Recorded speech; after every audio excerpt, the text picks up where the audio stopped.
Hey guys, how's it going and welcome back. So today's video is about, obviously by the title, did you know that all guitars are one of a kind? Yes, they actually are. Believe it or not. Some people think, oh, you're off your rocker, man. Like, come on, really? Take two Les Pauls that look the same, have the same pickups. They're the same guitar. Actually, they're not.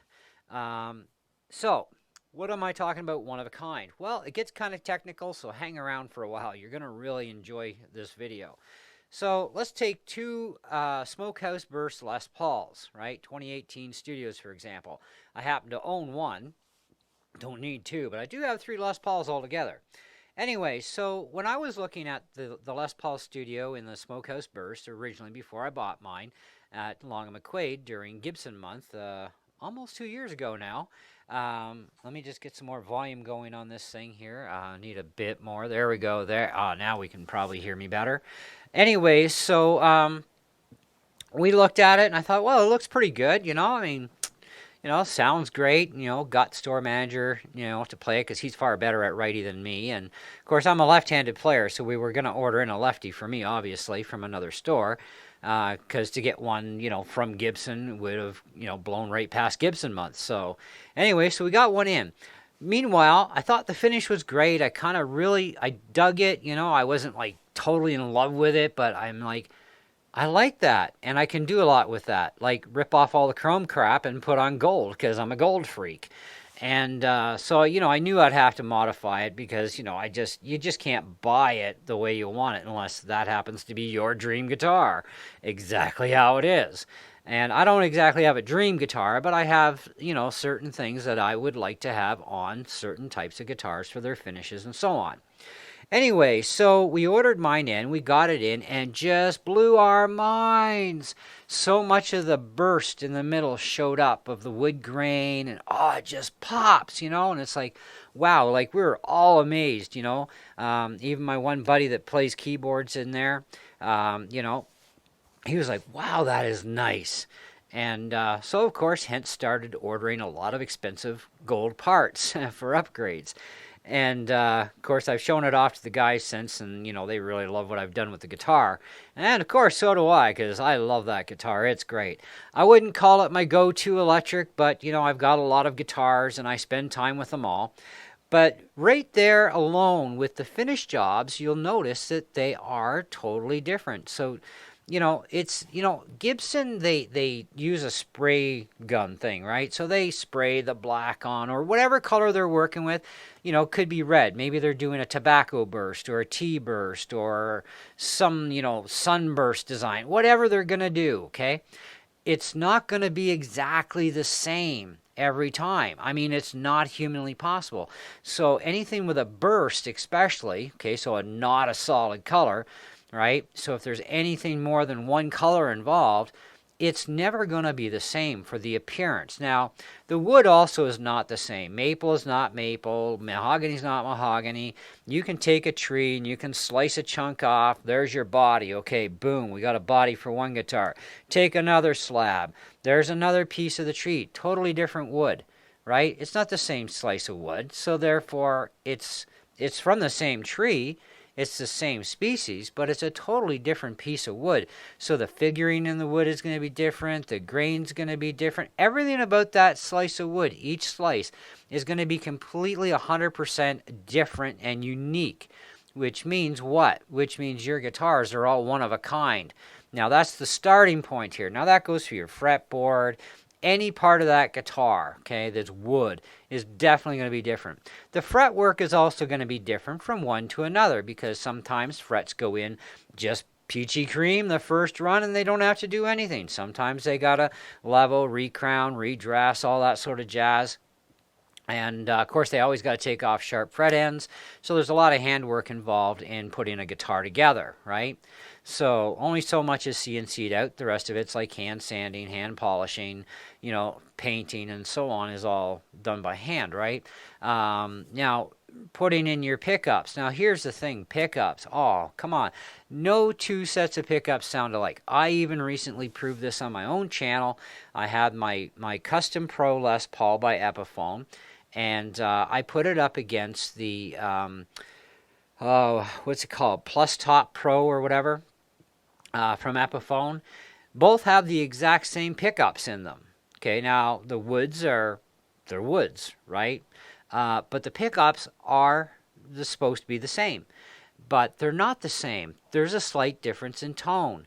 Some people pick up on it, other people can't pick up on it. Well, it could be that maybe those people that don't pick on it are A, tone deaf, or B, don't really notice it or are not paying attention for the tonal difference, really listening carefully, and therefore it could easily get past anybody, and those people would think, well, they're the same pickups, they sound the same, right? Well, even if the wood is different, which it is, there's different densities in the wood. So if tone wood existed, there would be a difference there. But the thing is there's no such thing as tone wood in a solid body electric guitar.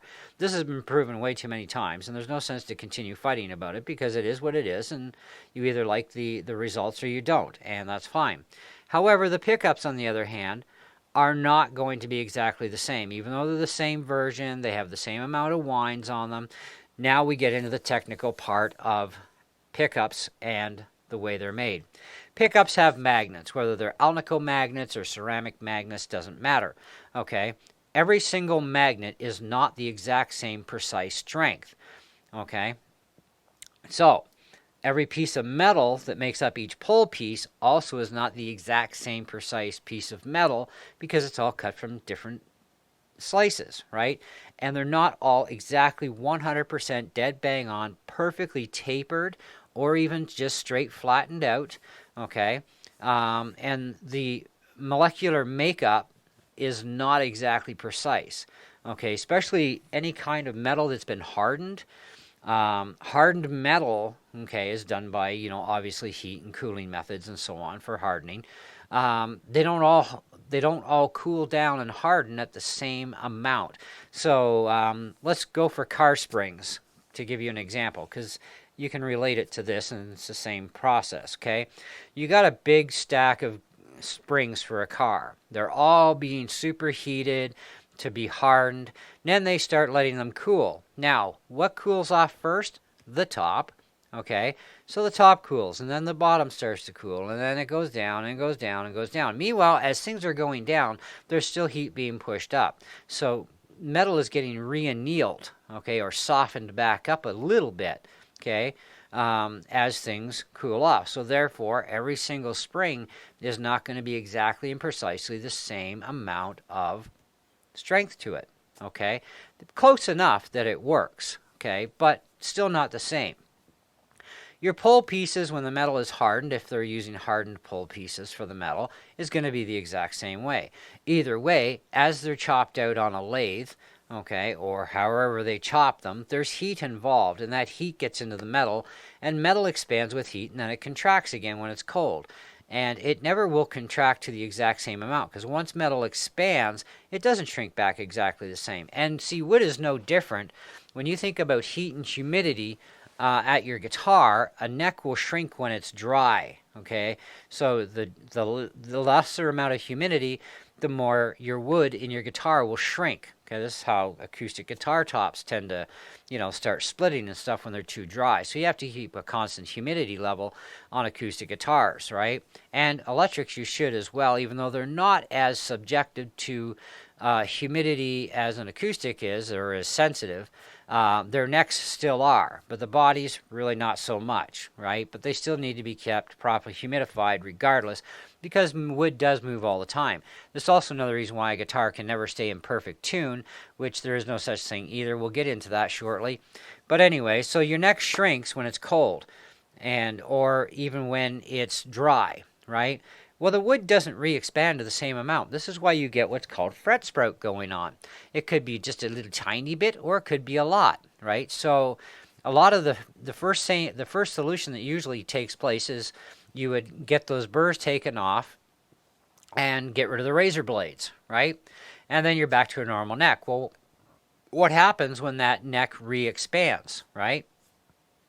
Well, it's going to expand, and now there's going to be a little bit of a short point, but it's not going to be harmful to your playing because it's very minor, okay?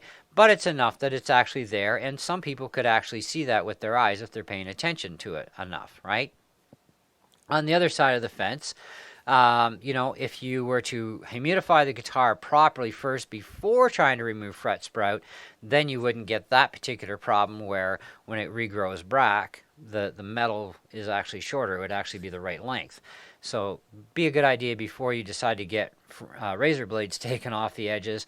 Rehumidify that guitar for a few weeks properly and with the proper amount of humidity so the wood can re-expand.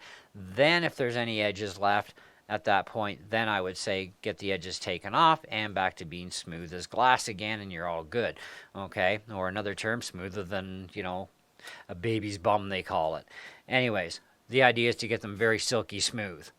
So, now let's get into a little more about the electronics and why sound also changes, not only just in your pickups, because the pickups, they're wound the same, but the pattern isn't always 100% consistent going back and forth on the pulse. It never stays 100% perfectly consistent.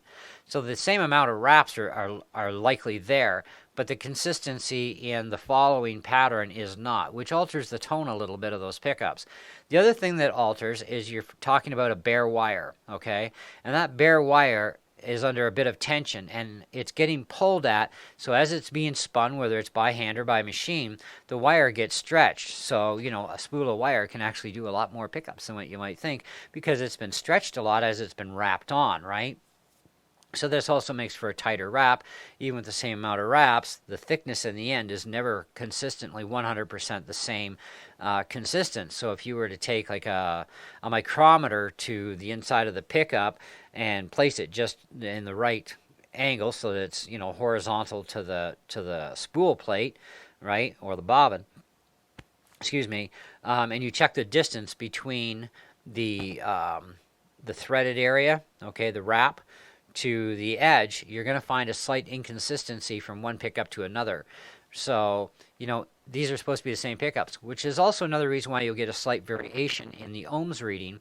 So it could still be a 15K pickup. It could be 15.47, could be 15.36, it could be 15.98, it could be 14.97, which is close enough to being 15K. They call it a day. It's a pickup. It's done right, and that's what they call it. However, the tone is slightly different between them because as that wire is on there, it's being pulled and stretched and thins out, and that's your resulting stuff on there, including the fact that even your magnets are never the same strength. So then your pole pieces again, like we talked about. Now, the other thing that's going to affect your sound and tone is the gauge wiring being used. I think that using very thin wire is actually a bad idea, and I've seen this in a lot of guitars. I think the thin wiring is actually very bad. I think it should be at least 2 to 3 times thicker in the wiring to allow a better flow, okay? Because you've got a lot of bottlenecking going on, right? You've got solder, which you're soldering wires on, and that solder turns into a little bit of a mountain clump because you're soldering onto connectors, you're soldering onto grounds, a bunch of wires are going in, it builds up. So it builds up some resistance there too, right? And that affects tone as well. So you need to be able to compensate for that extra solder that's sitting on there that really shouldn't be there, but it has to, otherwise wires don't get to stick. So if you compensated the wire, you would actually, be more on key of what those pickups should really sound like in the end. Technically. Now, every single pot, they say they're 500K pots, 250K pots, 1 mega ohm pots, doesn't matter. They're not all made exactly the same. And all a pot is what's called a variable resistor. Okay, think of a dimmer for your lights, variable resistor. Okay, potentiometer that, either does lights in a lighting situation, or in the sense of a guitar, it's going to do volume or tone. Now, your tone control is also got a capacitor in there. Different capacitors will create a different tonal response as well, not just to your treble side, but also affects your bass side, okay, as well as your mids. So depending on what capacitor type you use and size of capacitor depends on the overall effect of the sound of that guitar. Now they say, okay, we're going to use a 0.01 microfarad ceramic capacitor as our tone, and we're going to use 250K pot for that, but we're going to use a 500 for the volume, or maybe they keep them all the same. I've seen that too. They keep them all the same size pots, right? But even those pots are not technically the same. If you put them under a reader, okay, a multimeter, and you check them, you're going to find there's variances of them. So they're each not exactly and precisely the same reading as what you're going to get. So this is another reason why no two guitars sound alike. Any hand sanding involved in guitars, of course, is going to be different too. They get it close enough to spec. Some guys get a little bit bored at work because they've been doing this monotonous job day after day after day. So maybe one day they might leave a little bit of extra in some areas or not so much in others, and that's going to change the feel of the guitar one from another too. Not that they did a bad job, they did an awesome job, they just didn't take the time to get really super precision on that miking of the entire neck, which they would never get it that precise to anyway because it's done by hand, right? So this is where things change, and so this is why no two guitars look alike, sound alike, play alike, or feel alike, which also puts every single guitar in the class that they're all one of a kind. Now, let's get into solid painted guitars. Black is black is black is black, and white is white is white is white. Now, depending on how the paint is going that day, how much paint is in the containment unit when it's sprayed, who mixed it, the consistency or thickness or thinness of that paint, etc., depends on whether or not any primer can actually show or bleed through in any way, shape, or form under a very bright light. And even in black, you would be able to see any kind of primer being used, even whether it's red or a black primer or a gray primer. Now, black should be black primered, and then you paint black on. But it depends, too, on the effect you're going for and the type of color. If you're going translucent colors, they're really tricky to paint. And generally, you don't have primer involved in a translucent type finish. So if you're looking at a really nice cherry red that's also going to show the grain in the wood, well, there's definitely no primer on that wood, but there's definitely got to be a sealer, hopefully. But not always, right? And you don't necessarily always have to use wood sealers, except on some woods you actually should, like ash is a big one, whether it's mountain ash or any other kind of black ash or whatever. It's a very extremely porous wood, same as balsa wood, same as pine. These are very absorbent woods, so they suck in every bit that they can, and they create a bit of a crappy finish unless they're sanded between coats and then repainted again, or shellacked in this case, because we're looking at the translucent, we want to see grain. So they're going to have to be sprayed, sanded, sprayed, sanded, sprayed, sanded, sprayed, sanded, until such time as they're completely sealed and still showing that grain nicely, but also sealed to the point where it's a nice smooth finish on top. And then, of course, after that's all done, then it goes to the buffing wheels, and they buff it and polish it and make it all pretty, right? So there's a lot of work involved, actually, in putting a guitar together. I've been there myself, and, so I know it's a lot of work. So anyways, your tuners are never going to be the same either. They could be the same 18 to 1 ratio, they say, but it could be that 18 to 1 ratio is just slightly off to the left or the right, just a little bit. Maybe it's a half turn worth or a quarter turn worth. They're never 100% consistently made, even though the gearing is supposed to be. The rotation and where things got exactly and precisely punched for that gear, because there's flat spots on the gear that go into the shaft and then it's screwed into place, right? Well, if they were just the slightest bit off, which they would be anyways, then it's going to create a bit of an off spot. So therefore, even your gear ratios, one tuner to the next, even on the same guitar, are never 100% precisely and exactly the same. It's not actually possible to do this. It's the same thing as trying to make a perfectly round circle. To the naked eye, even the cheapest piece of junk lathe there is on the planet can cut what would appear to be a perfectly round circle, but it's not actually perfectly round. Even on the best lathe on the planet, you cannot make a perfectly round circle. It could feel that way to your hand, it could look that way as it's spinning, but it is not by any means a perfect circle and cannot be done. This again has been proven under a microscope. It is true, and you could even see it even with a magnifying glass close up. If you're watching and paying attention to the spin, you can see that. And they also have little dial, what do you call it? I can't remember the technical name. It's a machinist tool. I had one. because I used to have a machine shop. Dial indicator. If you put the dial indicator on the piece of metal, you will find the same thing. Even if you put that to a baby smooth finish, it's still not going to be 100% concentric, but concentric enough for the purpose that it requires to be used at. So, we can't make anything 100%. So this is where your electronics are not perfect, your pickup windings are not perfect, your sound of your pickups are not exactly precisely the same. Even if you were to set the pickup heights exactly and precisely the same, if you could possibly do that, which you can't, you could get darn close though, but if you could do it, they still will never ever sound exactly the same one guitar to the next. There will be a slight variance in tone that you'll hear. Again, every single guitar is one of a kind. Now, we've touched a lot on electrics. Acoustics are going to be the same thing, one slice of wood to the next, laminated, non-laminated. Okay, so laminated or solid wood. And even in acoustics, Martin actually recently admitted on one of their videos that as far as tone wood goes, people are quite deceived out there, because even in acoustic guitars, there's not as much sound affected by the types of wood being used as people think for the tone of the guitar. Okay, now let's get into a little bit about that and how things are affected. Body thicknesses, dimensions of the wood. Doesn't matter what wood it's made out of. We don't even care.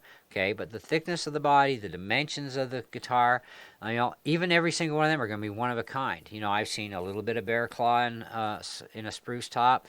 I've seen a lot of bear claw. I've seen zero bear claw. I've seen a tone difference in the coloration from one piece to another of Sitka spruce or whatever kind of wood you want to go after. Mahogany, doesn't matter. There's always differences in the wood. You can't get the same piece twice. It just doesn't happen. That's why even book matched ends are not 100% book matched, because it can't. It can't be done. Not 100%.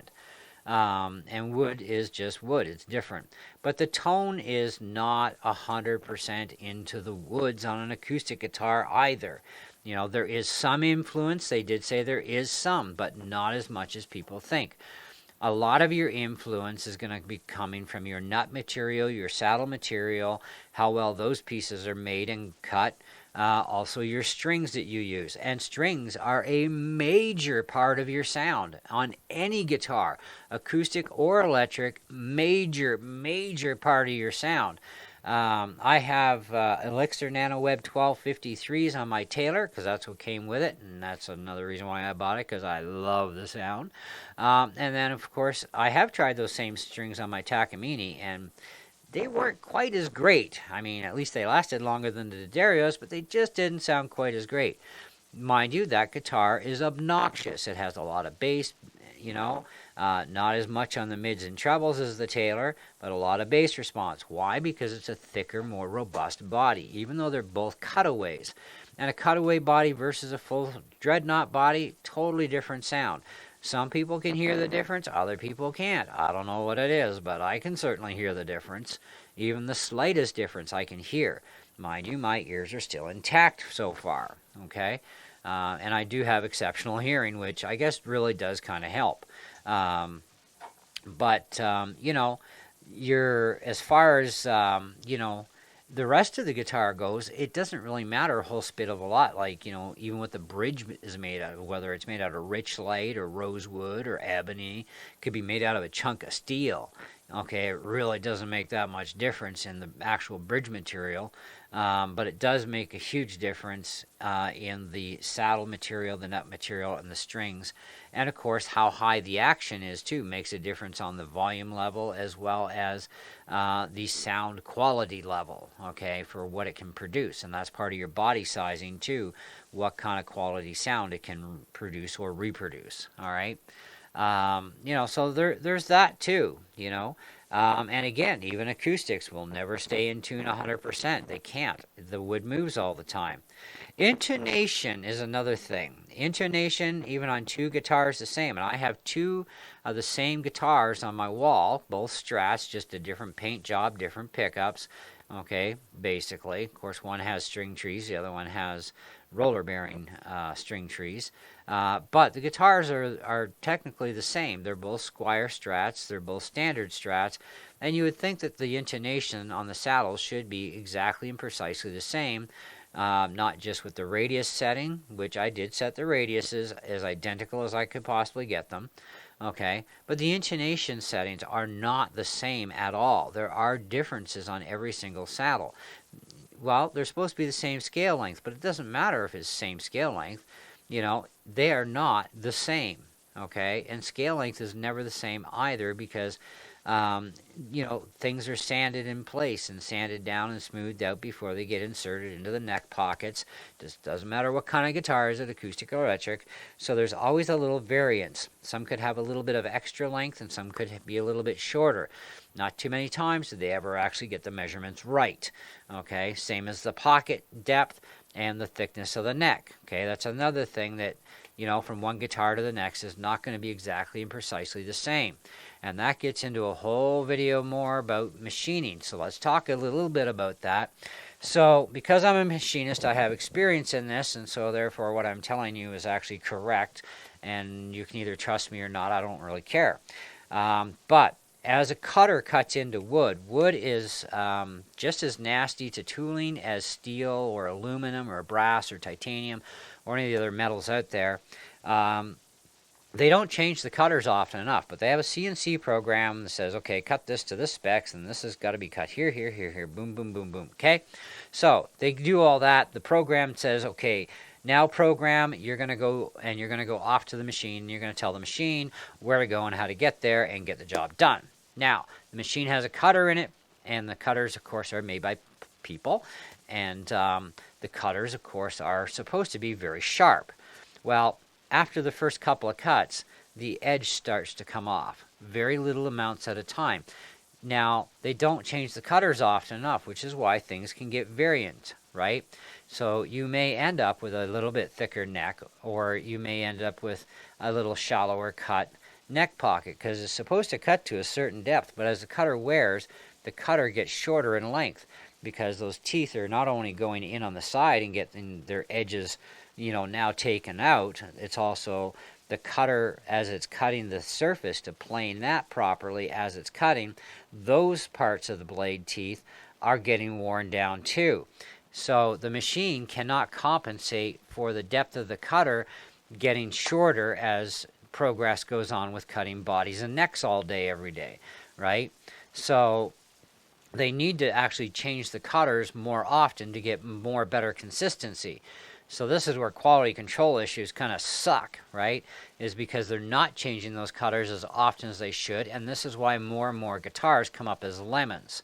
And I recently actually went through a bit of a problem with that, but that's a whole other video.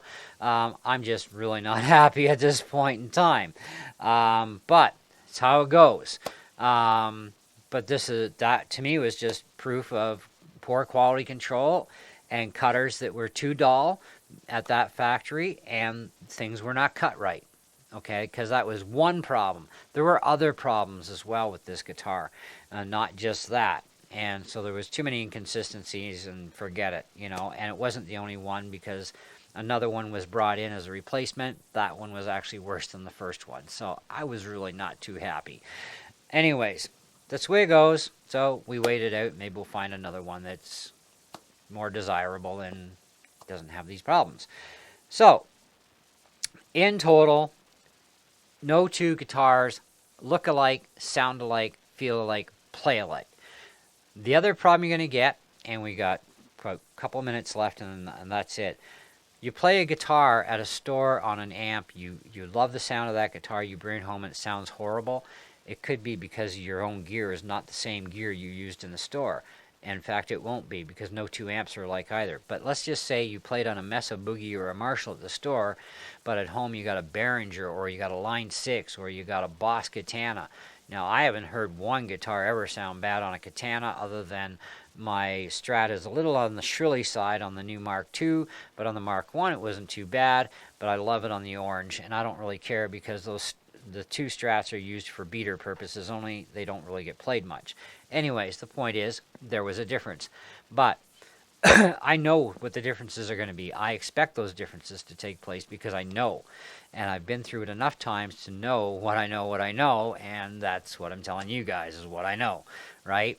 So my advice is, when you're going to go buy another guitar, take your amp with you, your main amp.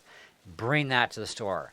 Put it up on a shelf at ear level, or on a guitar, or on an amp stand that's angled at ear level, so that, and you're sitting close enough to the amp that room acoustics and room size will not make a difference at that point, and you will be able to actually hear your guitar that's in your hands and what it sounds like through your amp. Okay, so when you get it home, it's going to be relatively the same thing, except now you're going to have to deal with the acoustics in your room or jam area, and you may have to dial it in a little bit to get that tone that you wanted or loved about it, etc., etc. Okay, now I've also shown too on my channel that taking one guitar, even with two different amps in the same pedal board with the exact same precise settings on that pedal board, how that guitar sounded totally different, which backs up that all amps are different. Okay, now we put a katana against an orange, which doesn't matter. It's the fact of amp voicing. Speakers are different. Everything's different. Close back, open back.